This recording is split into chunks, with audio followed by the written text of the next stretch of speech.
반갑습니다. 우리 사랑하는 청년부 여러분 반갑습니다.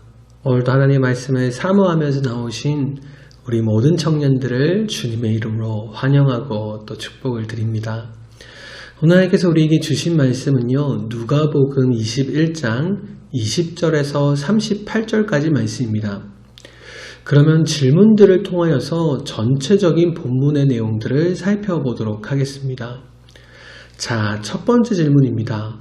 멸망의 징조는 무엇입니까? 우리 오늘 본문 20절 말씀을 제가 대표로 한번 읽어드리겠습니다. 너희가 예루살렘이 군대들에게 에워싸이는 것을 보거든 그 멸망이 가까운 줄을 알라. 아멘. 여러분, 오늘 말씀은요, 1차적으로 주후 70년에 예루살렘 성전이 무너질 때의 상황에 대한 예수님의 예언을 말씀하고 있는 것입니다. 주후 70년에 로마 군대에 의해서 예루살렘과 성전이 완전히 무너질 때까지 유대인들은요, 로마 군대와 7년이라는 긴 시간 동안 전쟁을 벌였습니다. 그리고 이 전쟁이 완전히 끝나기 마지막 몇 달 동안만 무려 110만 명이나 되는 유대인들이 죽임을 당하였죠. 이때 죽었던 유대인들 중에는요, 수많은 어린아이들과 부녀자들도 포함되어져 있었습니다. 여러분, 너무나도 끔찍한 상황 아니겠습니까? 너무나도 잔혹하고 가슴 아픈 장면이죠.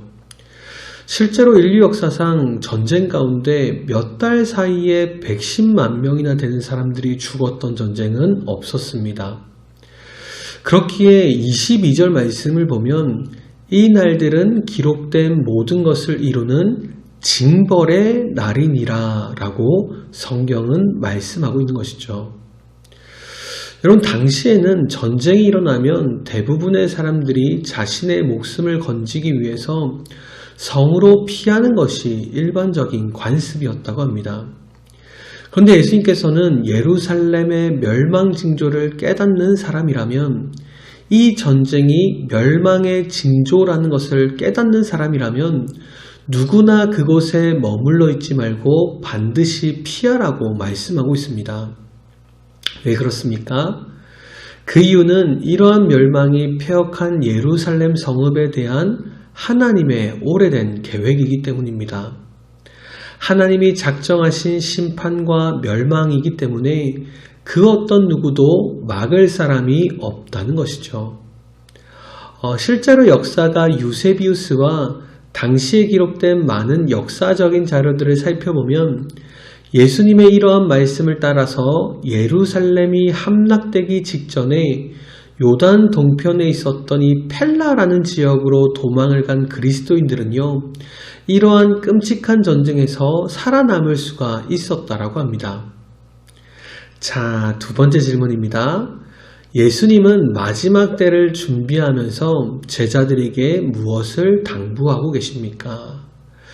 우리 오늘 본문 34절에서 36절까지 말씀을 함께 읽어보도록 하겠습니다. 34절에서 36절까지 말씀입니다.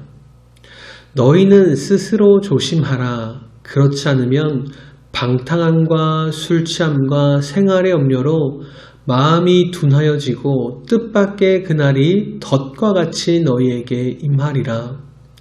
이날은 온 지구상에 거하는 모든 사람에게 임하리라. 이러므로 너희는 장차 올 이 모든 일을 능히 피하고 인자 앞에 서도록 항상 기도하며 깨어있으라 하시니라. 아멘. 자, 여러분, 예수님께서는 이 땅에 임할 종말의 징표들과 함께 그리스도인들이 어떠한 태도로 이러한 종말을 대하며 살아가야 될지를 말씀하고 계십니다. 즉, 언제 임할지 알 수 없는 이 종말의 때를 생각하지 않고 육신의 정욕과 세상의 염려 때문에 만약 영적으로 깨어있지 못하다면 노아와 롯데처럼 멸망의 심판을 당하게 될 것이라는 것입니다. 실제로 오늘 본문 34절에 사용된 이 조심하라라는 말은요, 단순히 육체적인 경계를 의미하는 것이 절대로 아닙니다. 하나님과의 교제를 단절시키기 위해서 부단히 애쓰고 있는 이 사탄의 세력과 맞서기 위하여 경건하게 무장하라는 영적인 의미를 내포하고 있는 것이죠. 그리고 구체적으로 이 34절에 표현된 이 방탕함과 술 취함과 생활의 염려들은요, 성도들의 생활에서 가장 먼저 만나게 되는 죄의 유혹들입니다. 이것들은 성도들의 신앙생활을 방해함으로써 주님의 진리를 깨달을 수 없게 하는 치명적인 죄의 유혹들이자 장애물들인 것입니다. 마태는 이러한 심판의 날이 노아 시대의 홍수처럼 갑자기 다가올 것이라고 기록한 반면에 누가는 오늘 본문을 보시면 덫과 같이 그때가 임할 것이라고 표현하고 있습니다. 이러한 두 가지 표현들 모두 다 심판의 두려움과 임박성을 나타내는 적절한 표현들이죠. 즉 종말이란 것은 예기치 못한 덫에 빠지듯이 돌연히 임하여서 우리에게 큰 낭패를 가져다 줄 것이라는 것입니다. 그런 의미에서 오늘 본문의 이 깨어있으라는 말은요, 단순히 문자적으로 잠들지 말라는 뜻의 차원을 넘어서서 이 시대를 분별하며 나의 영적 상태를 점검할 수 있는 신앙의 통찰력을 반드시 가져야만 한다라는 주님의 명령인 것입니다. 자, 사랑하는 우리 청년지체 여러분, 이 땅에 예수님이 예언하신 종말의 때는요, 반드시 임할 것입니다. 실제로 신약 성경의 약 30분의 1은요, 예수님의 재림과 종말에 관련된 말씀입니다. 이토록 성경이 예수님의 다시 오실 것에 대해서 이야기하고 있는데 우리는 이 땅이 영원한 것이라고 생각하며 살아가고 있지는 않습니까?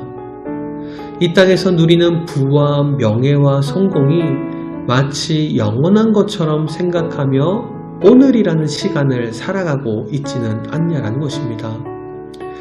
그러나 사랑하는 우리 청년지체 여러분, 예수님은 성경이 약속하고 있는 것처럼 반드시 이 땅 가운데 다시 오실 것입니다. 그때와 기한을 우리는 정확하게 알 수 없지만 이 땅의 것들이 끝나는 날이 반드시 있다라는 것이죠.